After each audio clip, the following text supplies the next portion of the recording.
ने कहा, sorry ma'am, bone marrow transplant तो नहीं हो सकता, आपका डिजीज़ वापस आ गया है। वो एक टाइम था, हम दोनों बिल्कुल नम हो गए थे। समझ नहीं आ रहा था कि आगे क्या। दोनों खड़े हुए, एक दूसरे के पास गए और जोर से गले लगाया। रोए अपनी डॉटर के लिए, मुझे जिंदा रहना है।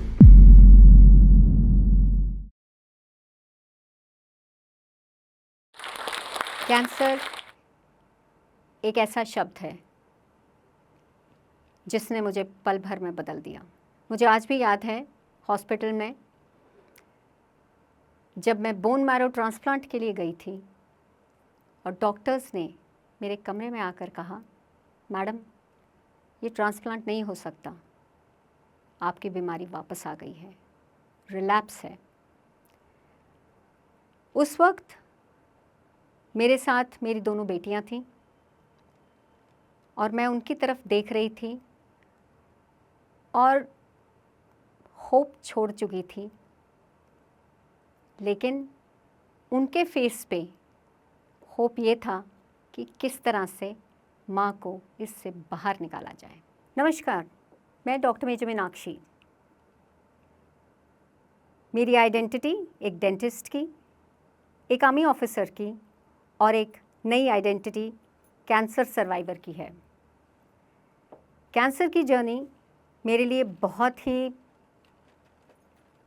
इंस्पिरेशन भी थी, मोटिवेशनल भी थी, क्योंकि इसमें मुझे मेरी बेटियों का बहुत साथ मिला।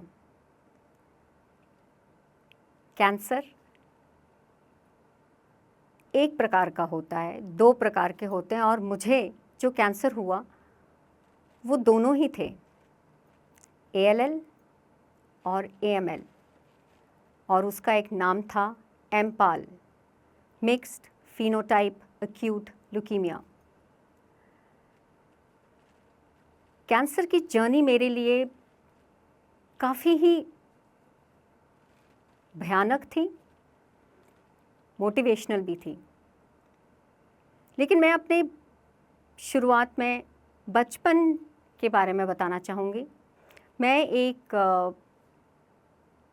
डॉक्टर फैमिली से बिलोंग करती हूँ, सो थोड़ा सा स्ट्रेंथ मुझे वहाँ से मिला। मैंने अपनी स्कूलिंग पंजाब में की। कम कंसंट्रेट कर रही हूँ, शायद मैं अपना ख्याल रख ही नहीं रही थी। और तब एक वक्त आया जिसने मुझे झंझोर के रख दिया, और वो था 2021 पोस्ट कोविड। शायद कोविड चल रहा था उस टाइम, लेकिन लास्ट स्टेजेस पे था। थकावट शुरू हुई, हमने एक घर में रिपेयर वर्क शुरू कर दिया और काफ़ी लंबे उस पर शुरू किया कि घर के सब कोनों को हमने ठीक कराना है। और उस रिपेयर वर्क के चलते आई रियलाइज्ड कि मुझे फटीग हो रहा है, मुझे भूख नहीं लग रही है, चक्कर आ रहे हैं, थकावट इतनी कि मैं बैठ जाती थी और सीवियर पेन होते थे बैक में। तो ये कुछ देर तक चलता रहा, क्योंकि मैं दवाइयाँ अपने आप ही ले रही थी, just to carry on with the construction. And finally दिसंबर में मुझे फीवर हुआ, फीवर जो टूट ही नहीं रहा था दवाई खाने पर भी। और हमने डिसाइड किया कि एक सिंपल CBC करवाते हैं, शायद ब्लड काउंट से पता चल जाएगा कि मुझे कौन सी एंटीबायोटिक खानी है कि फ़ीवर कम हो जाए। बट मैंने रियलाइज़ किया कि यहाँ थोड़ा सा प्रॉब्लम था। जब मेरे मेडिकल स्पेशलिस्ट ने मुझे कहा, your treatment is beyond me, please report to a hemato oncologist. इस चीज़ को डाइजेस्ट करना बहुत मुश्किल है कि इन्होंने हेमाटो तक तो मुझे समझ आई, ऑन्कोलॉजिस्ट क्यों बोला। ऑन्कोलॉजिस्ट तो कैंसर रिलेटेड होता है ना, फाइनली मेरी छोटी बेटी, उसने दूसरे दिन मुझे हॉस्पिटल में हिमाटो ऑन्कोलॉजिस्ट से मिलाया, जिन्होंने फिर से टेस्ट किया और कहा, I am sorry ma'am, you have got leukaemia, blood cancer है आपको, और टेस्ट में 93% ब्लास्ट सेल्स हैं। तो मैंने अपनी डॉटर की तरफ देखा और हम दोनों बिल्कुल नम हो गए थे। समझ नहीं आ रहा था कि आगे क्या। दोनों खड़े हुए, एक दूसरे के पास गए और ज़ोर से गले लगाया, रोए अच्छी तरह से, क्योंकि आगे की जर्नी हमें अपने स्टेप बाय स्टेप लेनी थी। अकेले थे और समझ नहीं आ रहा था कि किस तरह से वर्कआउट करेंगे। फाइनली डिसाइड किया कि एक्स आर्मी ऑफिसर होने की वजह से एक बारी आर्मी हॉस्पिटल में चलते हैं। मेरे एक बहुत अच्छे सीनियर आर्मी ऑफिसर हॉस्पिटल में हैं, आर डेंटल सेंटर में। तो मैंने उनको फ़ोन किया और कहा कि मुझे यहाँ के डॉक्टर ने कहा है कि तुम्हें ल्यूकीमिया है। मैं तो इतनी फ़िट हूँ, मैं तो घर के सारे काम कर रही हूँ और मुझे ल्यूकीमिया कैसे हो सकता है। तो उन्होंने कहा, जहाँ खड़ी हो वहाँ से गाड़ी लो और सीधे हॉस्पिटल आ जाओ, क्योंकि हम तुम्हारे लिए एडमिशन की तैयारी कर रहे हैं। शॉक में थी, बहुत आराम से हॉस्पिटल गई। उनके सामने तो देखा कि तैयारी ऑलरेडी हो चुकी थी। उन्होंने मेरी एडमिशन करवा दी थी और मैं बड़े आराम से एडमिट भी हुई, बिना सोचे समझे कि घर का क्या होगा, बच्चों का क्या होगा, कंस्ट्रक्शन का क्या होगा और मेरी क्लिनिक का क्या होगा। मैंने अपना दिमाग बंद कर दिया था। डर था अंदर से, लेकिन बच्चे मेरे साथ थे तो सवाल ही नहीं पैदा होता था कि मैं अपना डर इनको दिखाऊं, क्योंकि ये ऑलरेडी डरे हुए थे। ट्रीटमेंट शुरू हुई। सबसे पहले उन्होंने मेरा फ़ीवर नॉर्मलाइज़ किया। नॉर्मलाइज़ फ़ीवर होते ही मैं खड़ी हो गई कि मैं घर जाना चाहती हूँ। तो उन्होंने कहा, अभी कीमो बाकी है। और ये एक ऐसा टाइम था कि मुझे लगा कि शांत रहो।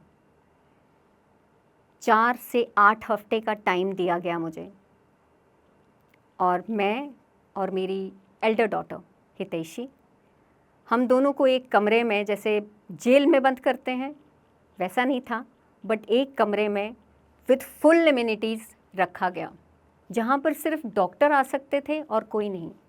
मेरी कीमो शुरू हुई और फर्स्ट फेज़ कीमो का जब हुआ, I was still normal, but then I realised कि बाल कर रही हूँ तो गुच्छों में गिर रहे हैं। तो मैंने अपनी डॉटर को कहा, बड़ी मुश्किल से लंबे बाल हुए हैं, मेरे तो हमेशा बॉब कट था।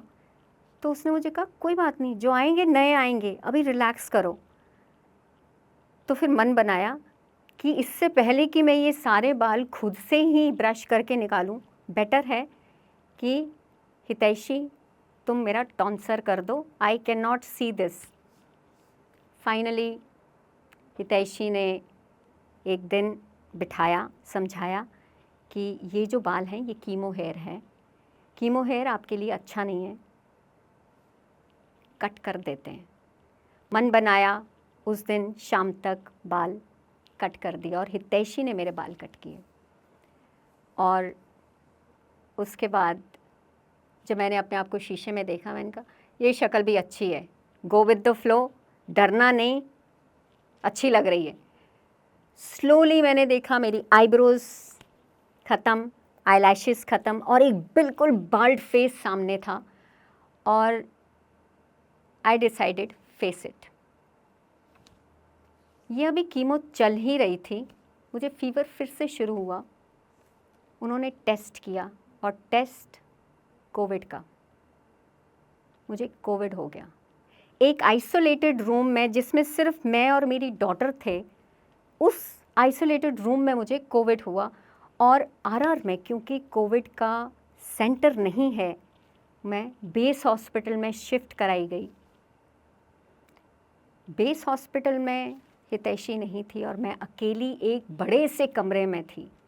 एमिनिटीज़ सारी थी, लेकिन साथ में कोई नहीं था। एक दिन डॉक्टर आए और उन्होंने जब हमें डिक्लेयर किया कि इन्हें खाली ALL नहीं है या खाली AML which is acute lymphoblastic leukaemia और एक्यूट माइलॉइड ल्यूकीमिया नहीं है, इनको कम्बिनेशन ऑफ बोथ है, तो वो ऐसी फीलिंग थी कि अब तो उन्होंने कहा 20% चांस है, she can go any day. बहुत सारे साइड इफ़ेक्ट्स कंटिन्यूसली हो रहे थे, ब्लड लॉस तो था ही, टेस्ट मुँह का कम्प्लीटली ख़त्म हो गया था। मैं क्या खा रही हूँ मुझे कुछ नहीं पता चलता था। पेट दर्द हमेशा रहता था, डाइजेशन प्रॉब्लम्स होती थी, कभी डायरिया हो रहा है कंटिन्यूसली 4-5 दिन के लिए डायरिया हो रहा है, कॉन्स्टिपेशन हुई तो 20 दिन लगातार कॉन्स्टिपेशन हुई। तो ये जो पूरा का पूरा आई थिंक मैं आज कहूँगी कि अगर मैं ज़िंदा हूँ तो मैं अपने स्ट्रेंथ की वजह से तो हूँ ही, क्योंकि मैंने माइंड सेट वैसा कर लिया था कि मैं इनकी वजह से अपनी डॉटर के लिए मुझे ज़िंदा रहना है। फिर आया टाइम जब मेरी लास्ट कीमो हुई। लास्ट कीमो में फाइनली जब उन्होंने कहा कि today is your last day for this chemo, जब आप ठीक हो जाएंगी तो हम आपको घर भेज देंगे। फाइनली बायोप्सी फिर से हुई। बायोप्सी में मेरे 0 ब्लास्ट थे। मैं इतनी खुश थी, इसलिए खुश नहीं थी कि कैंसर ख़त्म हो गया, मैं इसलिए खुश थी कि अब मैं 4.5 महीने के बाद घर जा रही हूँ। वो खुशी का शायद मैं उसे बयान नहीं कर सकती। व्हीलचेयर पे एक सूखे से इंसान को दोनों बेटियां घर ले जा रही हैं, क्योंकि मैं 17 किलो वेट लूज़ कर चुकी थी। घर गए और पता चला एक लिस्ट दी गई है जो आपने सारे बॉडी के टेस्ट करने हैं, और वो बॉडी के टेस्ट होने के बाद बोन मैरो ट्रांसप्लांट होगा, which is actually the final treatment. Body test कराते कराते ऑलमोस्ट 1.5 मंथ हो गया। 1.5 मंथ के बाद मैं फिर से एडमिट हुई और हॉस्पिटल में बच्चों के साथ बात कर रही थी और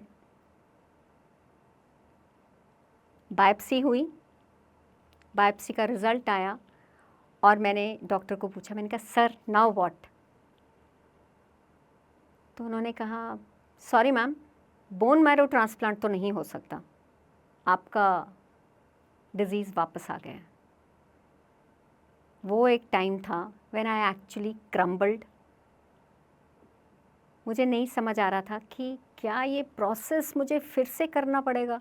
ओरल कीमो की जब शुरुआत हुई तो भूख ख़त्म, और उन्होंने कहा हाइड्रेशन करनी बहुत ज़रूरी है क्योंकि ये बहुत स्ट्रॉन्ग कीमो है, और वैसे भी सेकंड टाइम आपको लग रही है तो डेफिनेटली आपको अपना खाने का और पीने का बहुत ध्यान रखना है।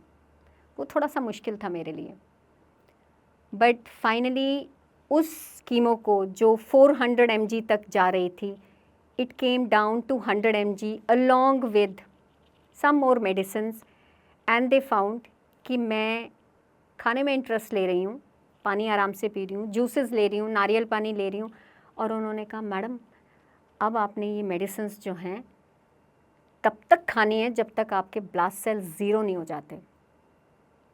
मैंने उनसे एक ही क्वेश्चन पूछा, सर मुझे तब तक हॉस्पिटल में रहना पड़ेगा? कहते नहीं, ये आप घर जाओगे और हर हफ्ते हम आपका ब्लड टेस्ट करेंगे to see everything is normal और नॉट, क्योंकि काउंट्स इतने लो थे, they could not just leave me in between. 10 महीने के बाद फाइनली ब्लास्ट सेल 0 हुए, जिसके बाद मेरी बोन मैरो ट्रीटमेंट हुई। लेकिन उन 10 महीनों में भी बहुत आराम से नहीं निकले। उन 10 महीनों में मुझे फिर से कोविड हुआ और वो इतना भयानक था कि ऑलमोस्ट 2 महीने मैं बेड पे थी। हर कोविड के इशू के साथ खांसी भी थी, भूख भी नहीं लग रही थी और क्योंकि कोविड था हॉस्पिटलाइज भी नहीं हो सकती थी, तो सब कुछ घर में ही था। एंड कोविड के बाद मेरी राइट लेग में एक अपने आप ही बड़ा सा बॉयल हो गया, जो थोड़ा सा मुझे टेंशन हुई। मुझे लगा कि ये बॉयल है तो अपने आप 2-3 दिन में ख़त्म हो जाएगा। वो क्योंकि बढ़ रहा था तो फिर मैं इमरजेंसी में डॉक्टर के पास गई। उन्होंने कहा मैडम ब्लड कैंसर में ये छोटी छोटी गांठें बॉडी में पड़ती हैं और आपको खुश होना चाहिए कि ये गांठ बाहर निकल गई है और इसे हम ऑपरेट करेंगे। ऑपरेट मीन्स इम्यूनिटी लो है, ऑपरेट करेंगे तो किस तरह से ये फिर से हीलिंग होगी। I said go with the flow, आप करेंगे, I have complete faith in you, if everything is normal I don't have any problem. Operation हुआ, पूरी टांग में एक चीरा बना हुआ है, उन्होंने पूरा निकाला, कहा कि थैंकफुली इसमें ब्लास्ट सेल नहीं है, so just be happy and go home. Go home हमेशा मेरे लिए एक अच्छी चीज़ होती थी। बहुत स्लो रिकवरी हुई। I don't say I have come back to the normal health because mentally it does give you trouble. But I know कि ये मेरे लिए बहुत ज़रूरी था कि मैं अपनी डाइट को ठीक रखूं, मैं अपनी एक्सरसाइजेस को रखूं और मैं अपनी मेंटल स्टेट को, जो बार बार याद करती थी कि कीमो के टाइम क्या हुआ था, उसको मैंने ब्रेक किया था by learning some modalities. Crochet I learned, Zentangle, meditation बहुत ज़ोर ज़ोर से चांट करती थी। एंड आज मुझे लगता है कि I think I have won the war. Though my treatment is still on going, but it is not a chemo treatment, it is a post treatment where they are actually seeing how I'm going to be now. So that is my story. और एक गाना है जो आप सबके लिए है, जियो तो ऐसे जियो जैसे कि आखिरी पल हो। थैंक यू जोश टॉक्स कैंसर स्टोरीज़, मुझे ये मंच देने के लिए, ताकि मैं अपनी स्टोरी से कैंसर केसेस को इंस्पायर कर सकूं।